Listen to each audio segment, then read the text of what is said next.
Et chers frères Fournier, bienvenue à cette inauguration officielle du futur verger du Collège Bourget. Nous avons également avec nous un éminent membre de la communauté bourgetaine, M. Jean-Marc Saint-Jacques, l'ancien directeur général du Collège pendant 25 ans et actuellement président du conseil d'administration. Donc, bienvenue parmi nous. À tous et à toutes. Le Collège Bourget, en tant qu'acteur incontournable de la région depuis bientôt 170 ans, a toujours eu un souci environnemental très développé.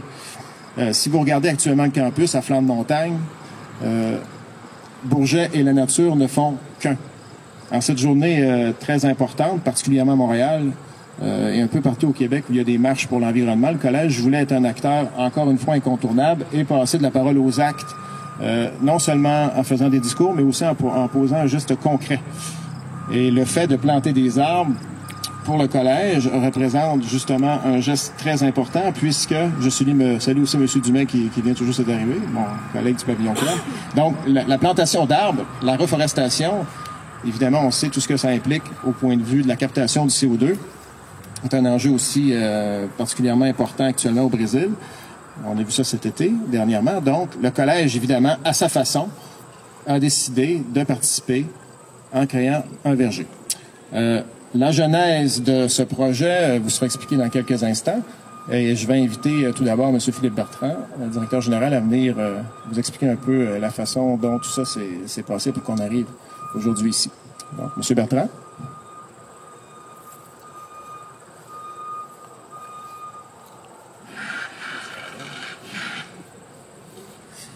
Donc, l'idée du verger était...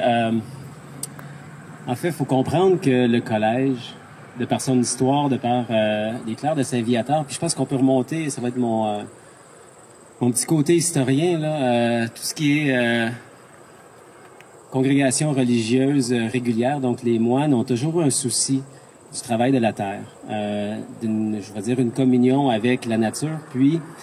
Le Collège Bourget s'est vraiment inscrit dans cette tradition-là. Puis, quand m'est venue l'idée de faire un verger, à chaque fois, ceux qui me connaissent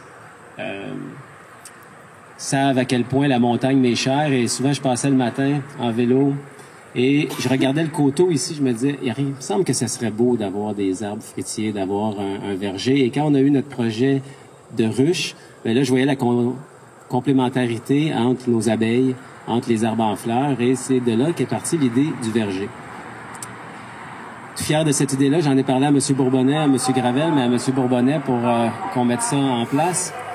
Et c'est avec surprise que le week-end dernier, pensant innover, je reçois une photo à travers les réseaux sociaux. Je crois que c'est en 1923.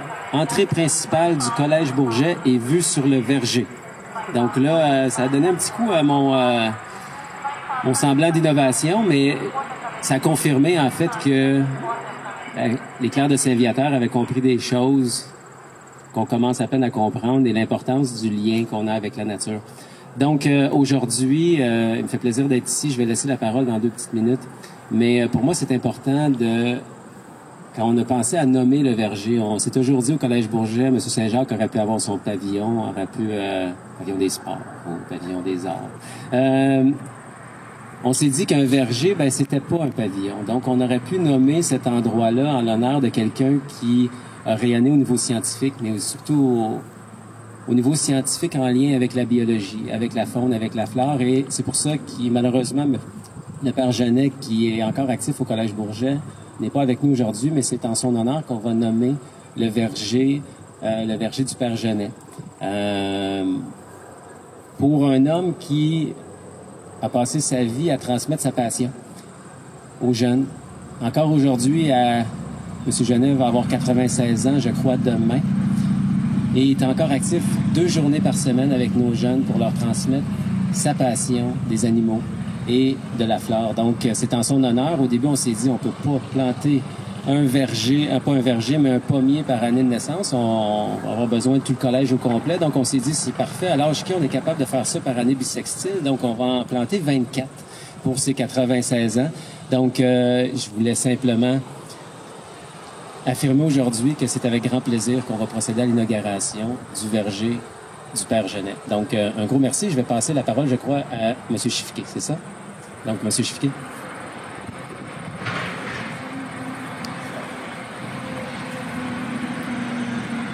Donc, merci beaucoup, M. Bertrand. C'est un plaisir, un honneur pour moi d'être ici. C'est drôle, il y a 12 ans que j'ai marché pour le climat à Montréal. Je me rappelle, dans le temps, on a espéré d'avoir 100 personnes, gros max 500 personnes.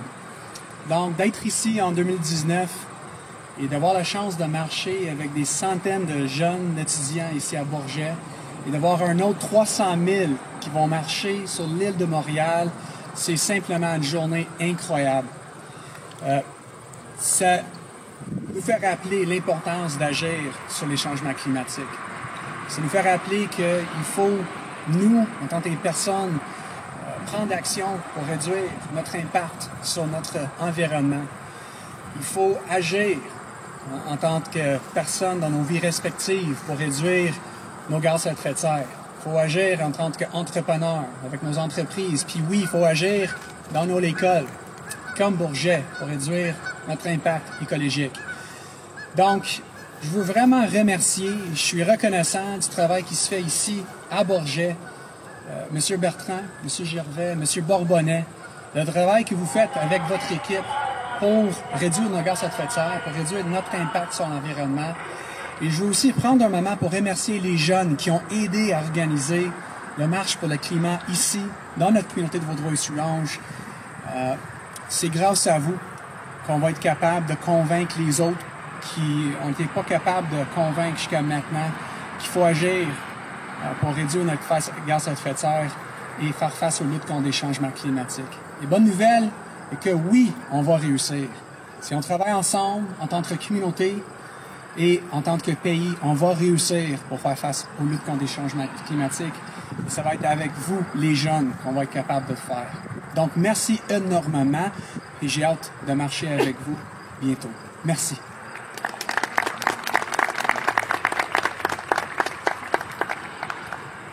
Je vais inviter Mme Lumainville, l'attachée politique de Mme Picard, de Petite-Soulanges, à vous adresser quelques mots.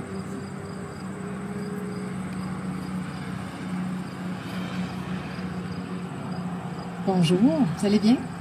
Très heureuse d'être ici avec vous. J'ai mon cellulaire parce que, en fait, je me présente, Julie André de Mainville, je suis la représentante de la députée de Soulanges, Marilyn Picard, députée provinciale.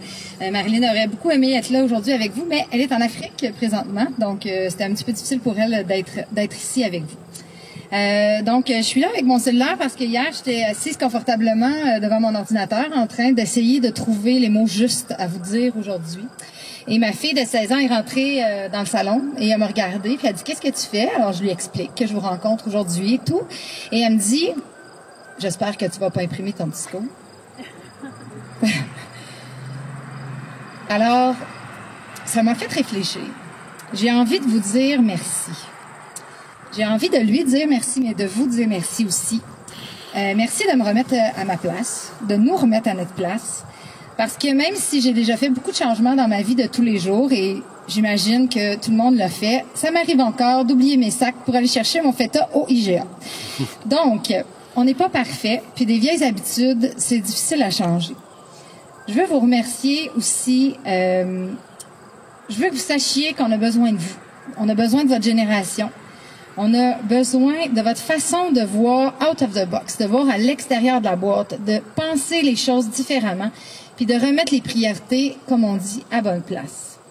Même si présentement, certains de vos discours à la nouvelle génération sont enflammés, puis que des fois, le message n'est pas clair, c'est pas grave, on a compris, sans équivoque, qu'il était -1 pour l'environnement. Aujourd'hui, je ne veux pas que vous pensiez que le geste que vous êtes en train de poser ici, qui est de planter des arbres, c'est minime. Planter des arbres, c'est probablement la solution naturelle, la meilleure pour l'environnement et pour les changements climatiques. Donc, l'arbre que vous allez planter, les arbres que vous allez planter, que vous allez faire vivre, dont vous allez vous occuper, c'est vraiment une partie importante du geste qui va faire la différence. Votre geste à vous, mais notre geste à nous aussi. Je veux vous remercier de nous faire comprendre et de faire comprendre à vos gouvernements qu'il est -1, qu'on est là pour vous, puis qu'il faut qu'on s'occupe de nos priorités et que votre génération et que l'environnement dans lequel vous allez vivre, ça devient une de nos priorités. Je vous encourage et je félicite le collège pour son initiative d'aujourd'hui pour la marche, mais aussi pour le verger. La marche, c'est super intéressant. C'est un geste primordial, mais c'est un moment dans l'année. Ce verger-là, il va vivre pour plusieurs années. Pensez à ça quand vous allez le planter, puis que vous allez faire en sorte qu'il va y avoir des générations à venir qui vont pouvoir comprendre le geste que vous avez posé à ce moment-là. Merci beaucoup, puis bonne journée.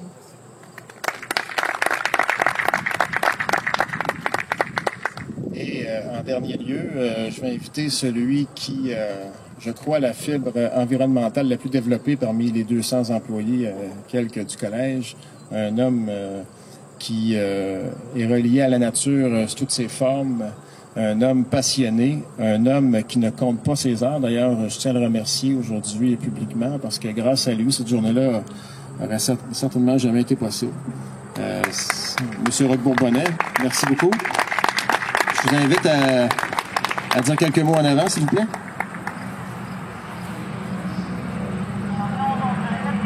La fibre environnementale, mais la fibre recyclée. Donc, un peu gêné, je me présente avec du papier, mais que j'ai repris dans le bac de récupération. Alors, bonjour à tous, invités, représentants politiques, collègues, représentants des médias et chers élèves. J'aimerais souligner l'absence de Pierre-Alexandre Champagne, à qui je dois un grand remerciement pour m'avoir conseillé au niveau de toute la question technique des plantations des pommiers et qui ne pouvait malheureusement pas être ici. C'est un honneur pour moi de m'adresser à vous en ce jour historique. Au moment d'inviter Père Louis Genet pour cette cérémonie, j'étais désolé qu'il ne puisse y assister, mais très flatté qu'il me demande de le remplacer, de le représenter, en me disant « Je suis sûr que tu vas trouver les mots justes ». Il faut dire que Père Genet et moi-même partageons beaucoup de choses. Nos passions communes pour la nature, l'environnement, la faune, la flore, la protection des écosystèmes ont vite fait que nous connections à mon arrivée au collège il y a 15 ans. Quelle surprise également d'apprendre que nous partageons le même jour de date de naissance. Donc, Père Genet qui aura 96 ans demain, je le salue. En ce jour historique, je me fais le plus beau cadeau, un jour en avance, mais je me fais le plus beau cadeau qui soit. Planter, semer et propager. Planter la vie, semer l'espoir, propager l'avenir. Un verger, des arbres pour capter le carbone. Un verger, des pommiers pour nourrir l'avenir très proche. Des actions pour le climat. C'est ce qu'on demande, c'est ce que Greta nous demande et c'est ce qui nous inspire en ce moment. Vraiment de poser des gestes. C'est un verger pour nourrir nos élèves, mais pas uniquement du point de vue alimentaire. Nourrir de savoir, de connaissances, d'expériences, de communion avec la nature. Père Genet nous a récité Einstein et autres scientifiques, et comme il l'avait fait il y a un an lorsqu'il avait été honoré au Congrès UNESCO, il nous aurait inspiré de métaphores. Il nous aurait dit que malgré l'évolution, l'on ne peut pas se couper des bases essentielles, le substrat de notre existence, notre terre-mère et l'eau, source de la vie. Enfin, à nous tous, et surtout pas uniquement aux plus jeunes, parce qu'on a cette tendance-là, un peu les vieux, de dire pour vous, pour l'avenir, on est des acteurs importants, tous devraient se sentir concernés, oui pour l'avenir, mais dans l'immédiat. Soyez le changement que vous voulez voir dans ce monde, c'est ma citation. Merci beaucoup.